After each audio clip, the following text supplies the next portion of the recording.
go tops now. There's one. And what a save this would be. Oh, it is a massive save. Now, going to have a look at tops. Gets tops. That's the first topper of the night. Well, he kept us waiting, didn't he? But he finds the tops, he finds the 120. So, double 10. What a shot by Larsson. Bullseye. At the bullseye he finds.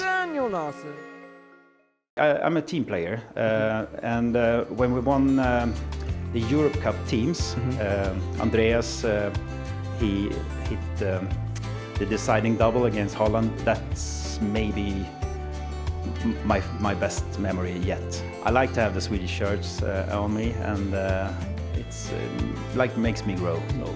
So now we have 4 players living in Stockholm with tour card. So they're traveling together, and they seems like they're having a really good time together. So I would like to be a part of that group. Yeah, since then I've been on the national team for like, I think 14, 15 years in a row, stuff like that.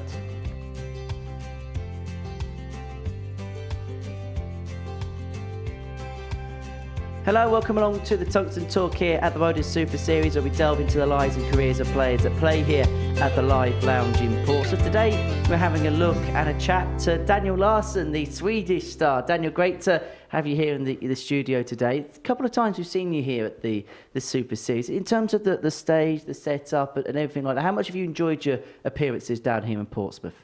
I really like it to be here. I felt comfortable from the start, even my first week last year.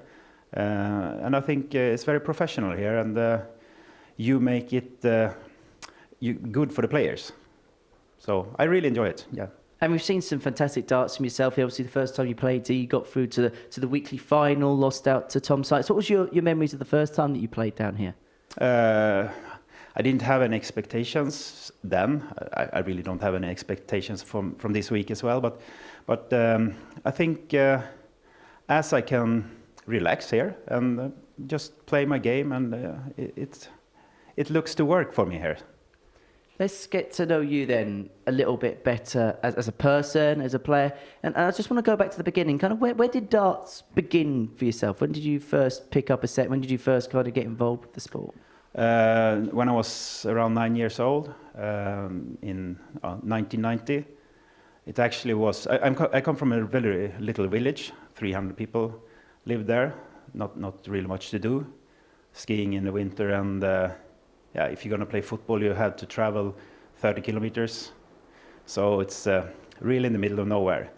And this, we have this town hall, and they redecorated the basement of it to start a karate club, actually. So this trainer is going to move to our little village, and then all the kids looking forward to it. But then this guy never showed up, and we got a bit disappointed. And then the chef at the local inn, he asked if could I borrow this basement, as it's redecorated, fresh, and put some dartboards there. And he got okay for that until they would make something else about it.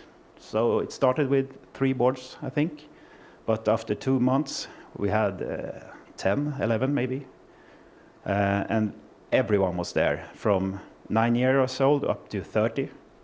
And for us young kids, it was the possibility to hang around with the older guys. So it's fun to play darts and fun to be with everyone else in the village. So actually at that time, was it kind of the pillar of the community then, the dartboard around that town centre? So in terms of like, was that kind of like where everyone in the community, in the town kind of went to see one another, kind of something social that everybody did then playing darts? Yeah, exactly. And I think they started with like, we're going to play on Monday and Friday, but after a while it was open every day. So this chef, he worked at the inn, run to that town hall, open it for us.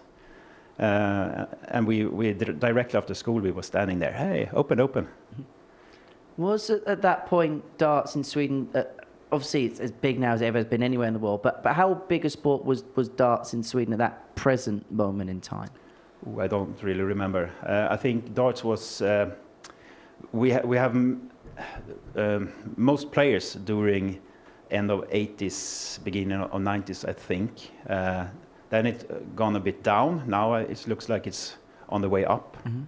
And I think now we have maybe more top players than we ever had. We had a lot of top players in the 80s with Stefan Lord and Magnus Carris and some more. But I think now we have more good players, I think. Let's talk a little bit more about your journey.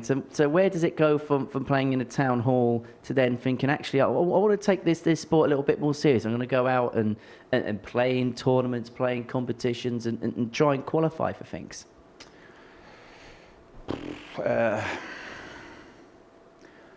I'm not sure. I think it took me a while to fall in love with the game, I think. But then I've always been a person, I'm not good at things I start with. It takes me a while, then I get pretty good at it. And it doesn't matter what it is, but it takes me a while. So I think it took me like 1 year to do 180. Took me 2 years to maybe win 3 games in a row. But then I got the feeling of it, and I thought, this is for me. So I think I was in the national youth team when I was 13 or 14. Yeah, since then I've been on the national team for like, I think 14, 15 years in a row, and stuff like that. And then we move it forward a little bit, and your debut at the Lakeside, the BDO World Championship in 2009, you won the international playoffs in 2008, beat a certain Stephen Bunting en route to qualifying for you. What were your memories of that? Yeah, that's a really good memory. Yeah, I was over the moon, and I remember I played very good that day. I beat a few other guys who plays in the English national team, Steve Farmer and some other guys. Stephen Bunting, he was a good youth player back then, but now he's one of the best in the world. But I knew Steve, yeah, it was a good win for me, yes. And with the prize of going to Lakeside, that was fantastic. What was it like playing at that venue? Because everybody who plays there says there's just something about playing at Lakeside that's just so different to playing at any other venue in the world. It's, I would say it's you get the crowd very close to you. You could call it a bit cozy, maybe. And it has tradition in the walls, so it has been good to play there. I've been there 2 times, but I think Ali Pali is bigger, as PDC is a bigger organization now. Of course, BDO is not still here, but if you compare it to WDF, PDC brings the big crowds, the big money, and that's what makes people interested. So I would say, for me, Ali Pali is much bigger than Lakeside, but Lakeside is very special as well. So you qualified in 2009. Then it was a little while since we saw you again. 2015 was the second time you qualified for the Lakeside, the BDO World Championship. And then once you qualified for that second one at the Lakeside, we kind of saw you a little bit more kind of around the tour. Your name was out there a little bit more. It looked like you're getting a lot more success in the game. Yeah, I did. I think my form was better, but I also did more traveling, and I traveled to the better tournaments. I went more times to England, to Holland, to Belgium. Before, I maybe just did the Nordic part and the Baltics side.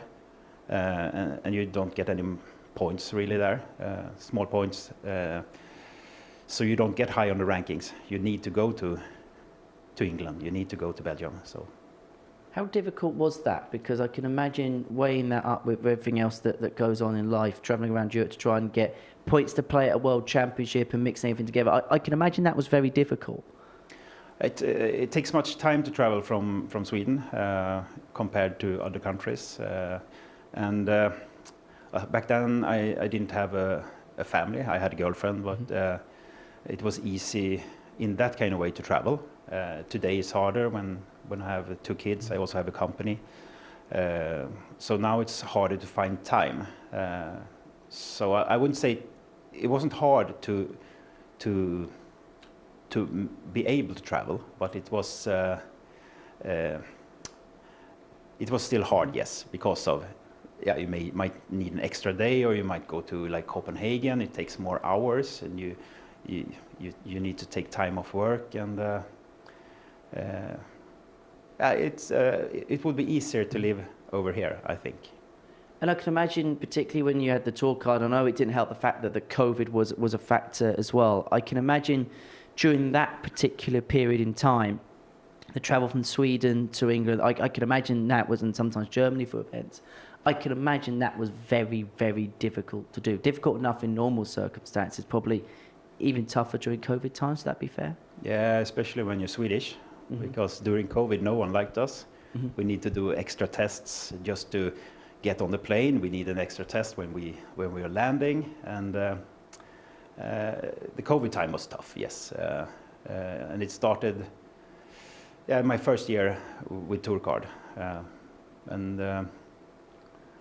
I enjoyed having tour card, but I did not enjoy traveling under COVID, and also with the tournaments. When you played your game, then it's back on the room, stay there until next day, and I'd rather have a tour card today than back then. So did it almost feel as if it came at the wrong time, if you understand what I mean, in terms of the timing you got it with obviously the pandemic and everything else? Yeah, I definitely will have it today rather.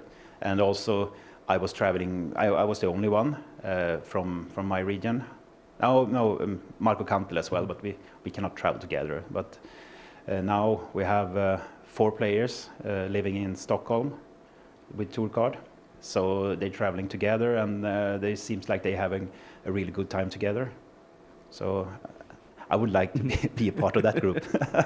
Who knows, possibly next year. We'll talk a little bit more about your career in a few moments' time. We're going to take a short break here on the Tungsten Talk, and when we come back, we'll be talking a little bit more with Daniel.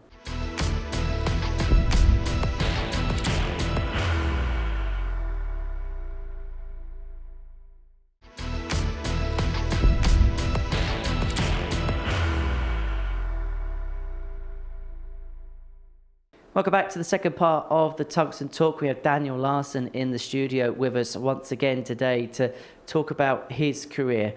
We spoke a little bit about your tour card times and your times on the particular circuit. In terms of getting your tour card, you must have been really proud of the fact that you're able to ascertain it and get through Q School to get that said card.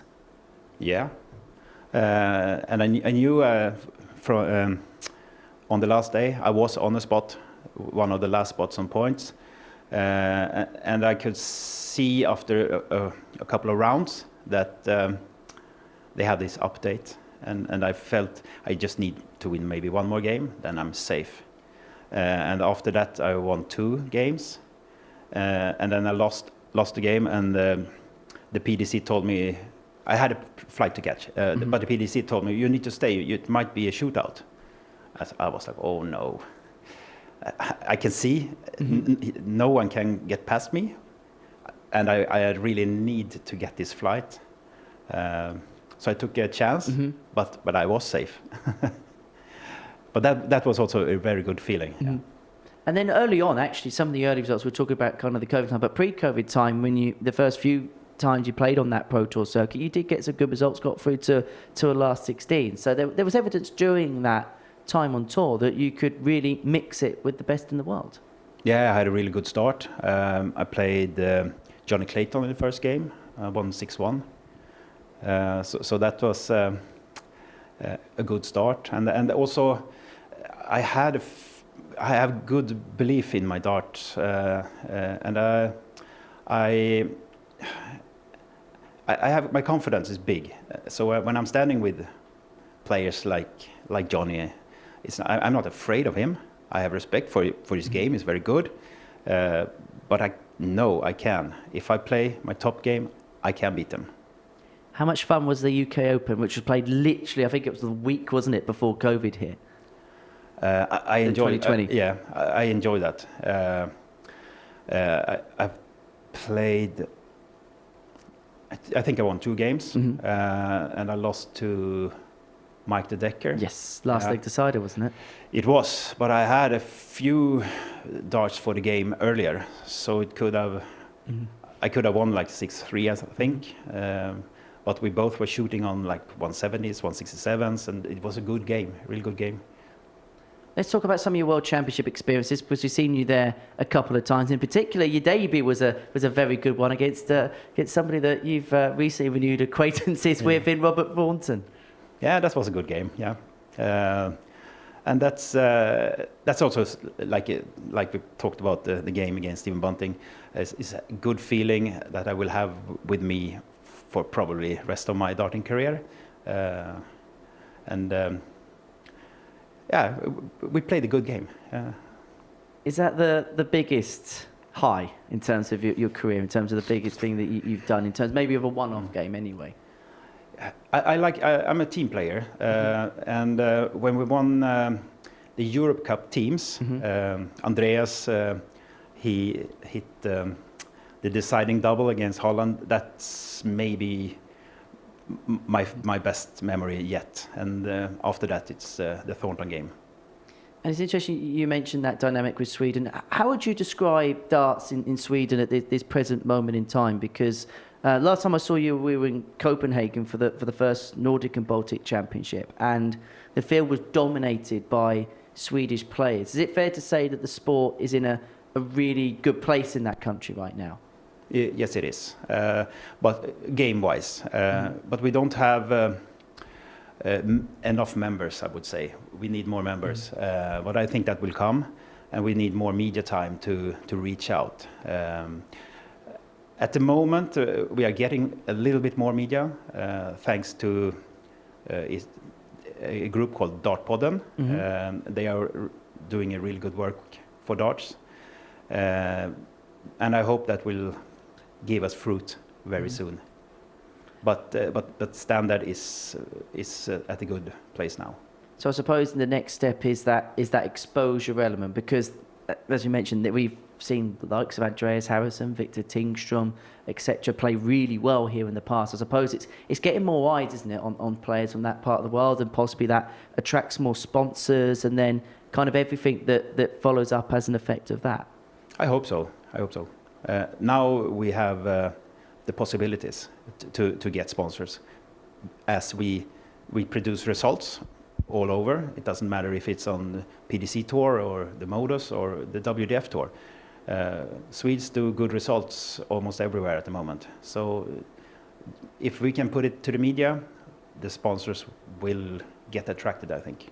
Is there then a little bit of you when or some players, when you are playing at the likes of the World Championship or the PDC World Cup, as you did many times, obviously you're playing for yourself, but are you sometimes feeling as if you've got to play for something a little bit bigger, maybe what a result for you would do for the region as a whole, perhaps?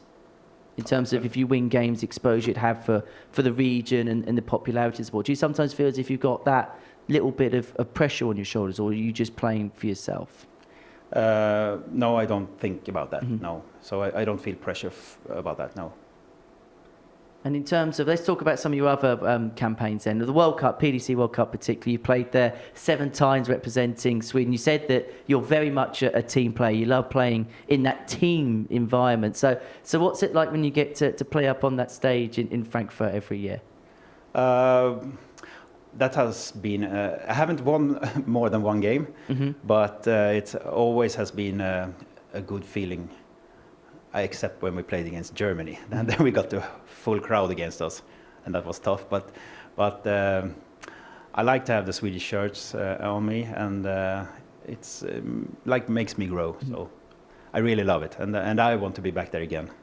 Fingers crossed that does happen. In terms of the Nordic and Baltic Tour, since that's been inset, you won 8 titles on that particular circuit. You've been one of the most prolific winners since the tour was incepted, and that's been somewhere which has been a place where you've been able to have a lot of success in your career.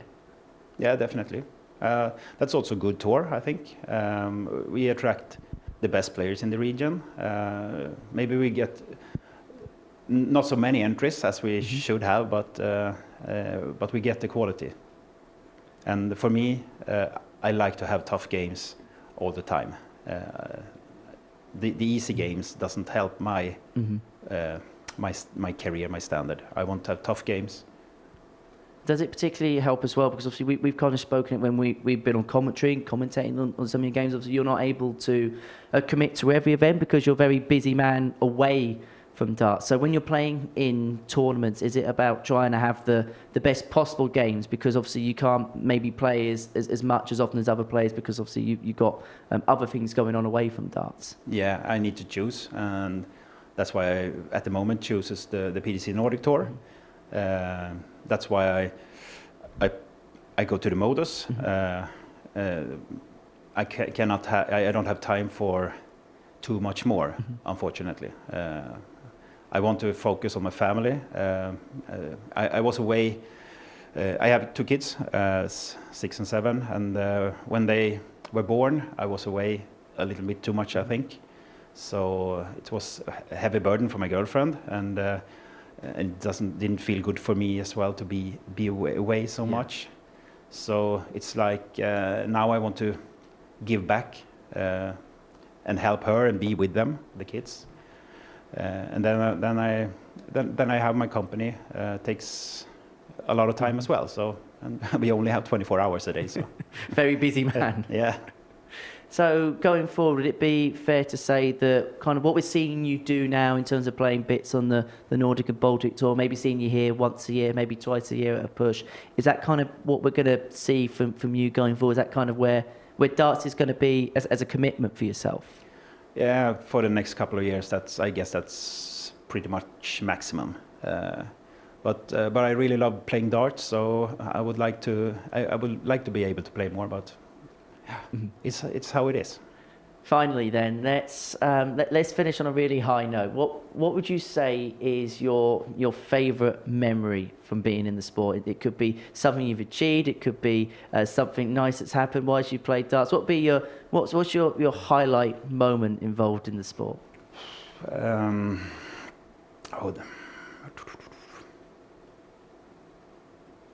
don't really know. I think it's been so many things. I think, but. No, I can't say one. I'm sorry, but yeah. That's because things have gone so good. Yeah, probably. Well, Danny, it's been absolutely great to speak to you. It's been an absolute pleasure getting to know you a bit better, get to know your career a little bit better. And thank you for watching the Tungsten Talk here at the MODUS Super Series.